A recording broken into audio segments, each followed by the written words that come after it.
একটু ভালো মানে টেলারকে দিয়ে ড্রেসগুলো সেলাই করবেন। এটা ঘুরাই দাও।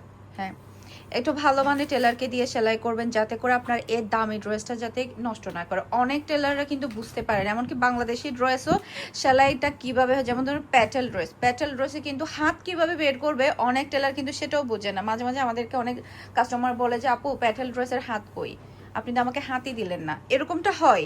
যার কারণে আপনাদেরকে বললাম একটু ভালো মানে টেলারকে দিয়ে সেলাই করবেন, যাতে করে আপনার ড্রেসটা নষ্ট করবে না, আপনার তখন পরতে ভালো লাগবে।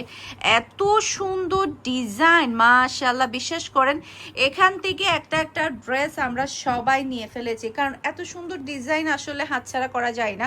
নেক্সট কিন্তু আরও ড্রেস আসবে, সেটার জন্য কেউ অপেক্ষা করছে না, আগে পেলে আগেই ভালো। ওই যে বলে না মেজবানের মতো অনেকটা অবস্থা। এই যে দেখেন মাশাআল্লাহ, এত বড় বড় এখানে প্যাচেস গুলো দেওয়া আছে, এত প্রিটি অসম্ভব সুন্দর। এই যে দেখেন একটা থেকে একটা শুধু কত বড় এখানে প্যাচেস, দেখেন কি যে বিশাল সাইজের প্যাচেস গুলো এখানে দেওয়া আছে। এরপর এটার মধ্যে আপনারা পেয়ে যাচ্ছেন লাক্সারি সিল্কের ওড়না, সে সাথে পাচ্ছেন ক্রাবি কটনের সালোয়ারের কাপড়। এটা যা লাগবে দ্রুত অর্ডারটা ডান করবে, একটু ফাস্ট অর্ডারটা ডান করবেন।